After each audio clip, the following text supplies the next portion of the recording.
So on to Sigmund Freud. We're going to give him somewhat short shrift, I'm afraid, because we only have an hour to talk about Freud, but that's okay. We can get a fair way through it. He's still persona non grata, I would say, among experimental psychologists and probably clinical psychologists as well, but that seems to me to be very unfair. Freud is one of those thinkers who all that's left are his mistakes. And the reason for that is that everything that he discovered or put forward is so entrenched in our culture now that we think it's self-evident. And so everything correct has been assimilated, and that just leaves everything that's more or less floating on top to look wrong. But Freud is also one of those thinkers who was always wrong in an interesting way. And that's very useful. And so I also think that many of the things that he put his finger on that are of still disputed, for example, the idea of the Oedipus complex, are much more useful than people are willing to admit, especially in the clinical realm, because the Oedipal complex, which we'll talk about quite a bit, is actually a description of a fairly stable form of familial psychopathology where the child gets trapped within the confines of a family because the relationship with one parent or the other or both is so tight that they can't break beyond it, and maybe because of their own inability to move towards independence, but more frequently because of what you might describe as a kind of conspiracy between the son and the parent, or the child and the parent, that prevents them from moving towards autonomous life and keeps them in a state of, essentially a state of childhood dependence.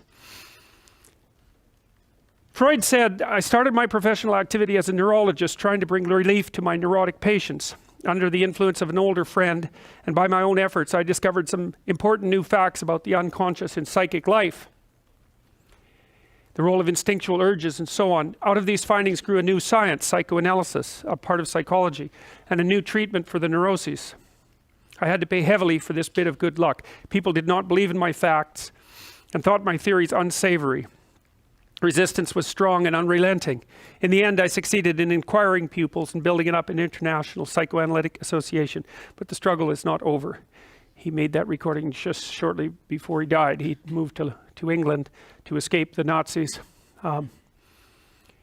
Before Freud, I guess,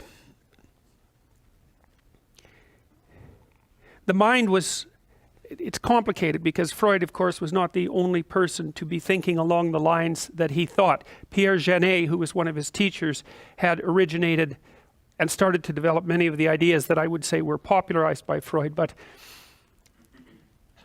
the idea of the unconscious mind was certainly not as well developed prior to Freud as it became afterwards. And before that, I suppose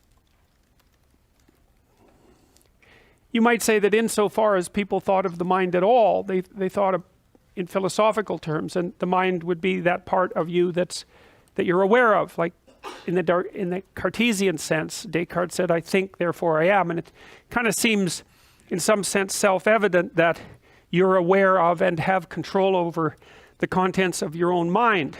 But that was what Freud really questioned, and he questioned it deeply. He said, well, first of all, the idea that you're one thing, like one mind, is a dubious idea to begin with, because people are full of internal contradictions. And then the idea that your mind is all of one type, it's all of one form, was also very questionable as far as Freud was concerned, because you could be fractionated into subcomponents. And you know, the idea, for example, that your anger or your sexual desire could be an autonomous part of your personality in some sense, that it could overtake you and control you, that's really a Freudian idea. And one of the classic Freudian ideas really is that people are made out of subpersonalities, and those subpersonalities are alive.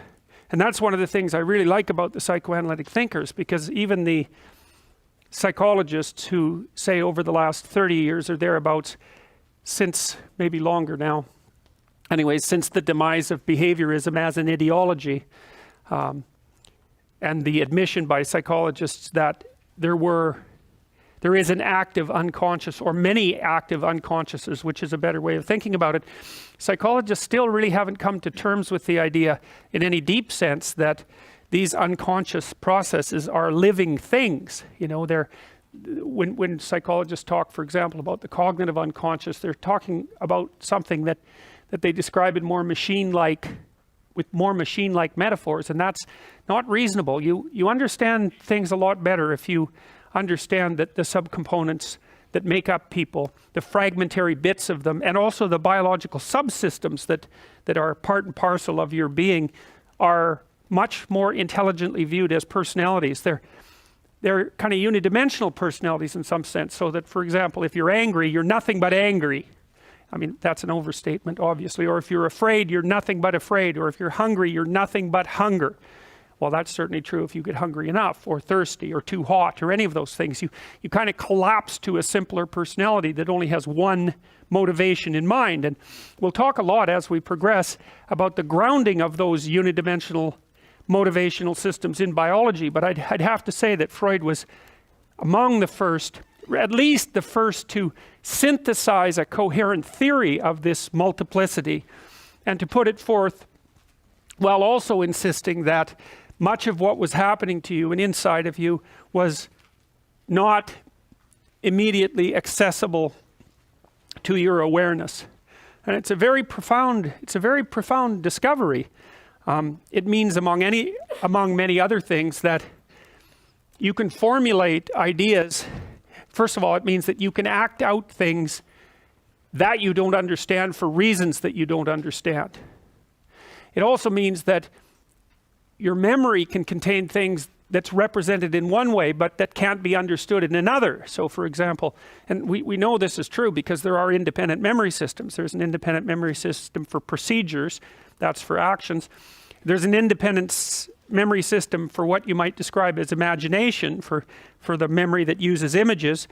And then there's another system that articulates knowledge. That's the semantic memory system. And it's not obvious at all that the contents of all of those are equivalent. And that's why, for example, you can dream things that you don't know, because one of the things you might think is that your dreams watch you act, and they watch other people act, and then they make a little drama out of that, and that drama has information in it, but you don't necessarily know what that information is, in that you can't describe it consciously, right? It's akin to the Piagetian idea that kids can play a game, and you can take them away from the game, and then they won't know how to describe the rules, even though they could play the game. And so dreams can contain information that's full of the encoding of behavior that has information in it that you're not consciously aware of. And so then you can become consciously aware of that in a kind of a revelation, say. Maybe that's what you do when you become aware of the meaning of a dream, or the meaning of a fantasy, or something like that.